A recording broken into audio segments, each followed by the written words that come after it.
Bismillah, alhamdulillah, wassalatu wassalamu ala rasulillah wa ba'du.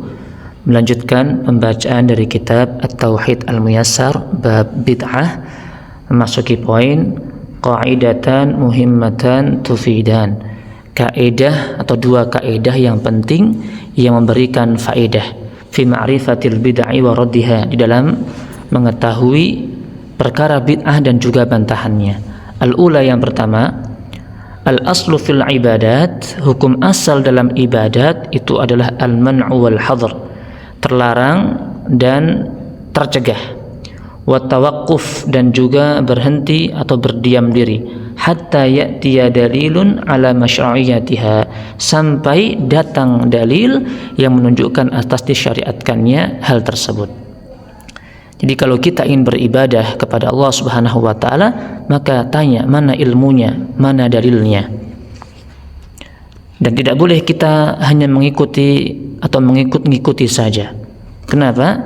Karena Allah Subhanahu wa ta'ala berfirman dalam surat Al-Isra, "Wala taqfu ma laysa laka bihi ilm," dan janganlah kalian mengikuti sesuatu yang kalian tidak mengetahui atau memiliki ilmunya. Kemudian juga dalam Quran surat Al-An'am, Allah Subhanahu wa ta'ala berfirman, "Wa in tuti' aktsara man fil ardi yudilluka 'an sabilillah," jika kalian mentaati atau mengikuti kebanyakan manusia, niscaya mereka akan menyesatkanmu dari jalan Allah Subhanahu wa ta'ala. Kalau ada yang bertanya, loh ini kan baik, taib, ukuran kebaikan dalam masalah agama itu adalah wahyunya Allah Subhanahu wa ta'ala dan hadis Nabi Muhammad sallallahu alaihi wasallam, "Lau kana khairan lasabaquna ilaih," seandainya sesuatu yang kamu klaim itu baik, niscaya mereka, para sahabat Rasulullah Muhammad sallallahu alaihi wasallam, terlebih Rasulullah Muhammad sallallahu alaihi wasallam, itu pasti sudah melakukannya. Kemudian yang kedua, ats-tsaniyah, kullu ibadatin kana muqtada fi'luha wa da'i ila dzalika mawjudan. Jadi semua ibadah yang ada faktor pendorongnya, mungkin saja Nabi sallallahu alaihi wasallam itu melakukannya fi ahdin Nabi sallallahu alaihi wasallam, dilakukan di zaman Nabi Muhammad sallallahu alaihi wasallam, akan tetapi Rasulullah Muhammad sallallahu alaihi wasallam dan para sahabatnya yang mulia tidak melakukannya. Dalla ala dzalika adami masyru'iyyatiha, maka itu menunjukkan bahwasanya sesuatu tersebut tidak disyariatkan.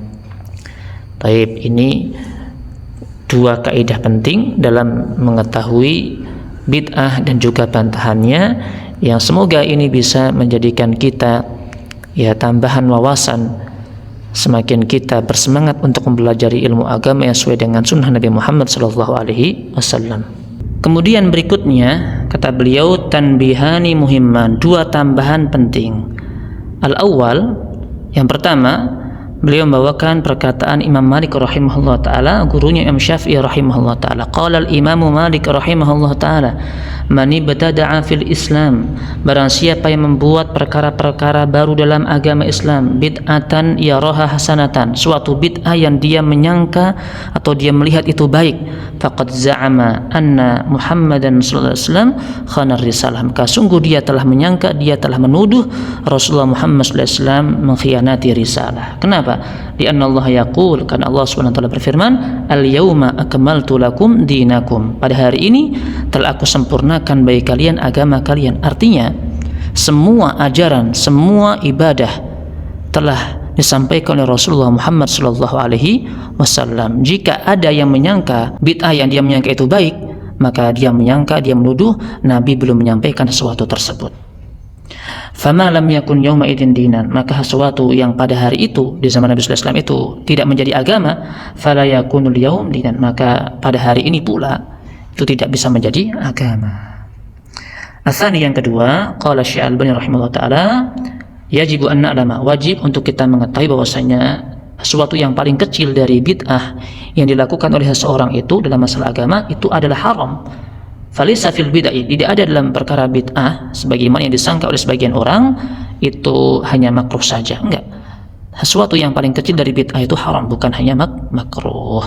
Taib, ini tambahan dari beliau, semoga bermanfaat. Wassallallahu ala nabiyina Muhammadin wa ala alihi walhamdulillahi rabbil alamin wa barakallahu fiikum.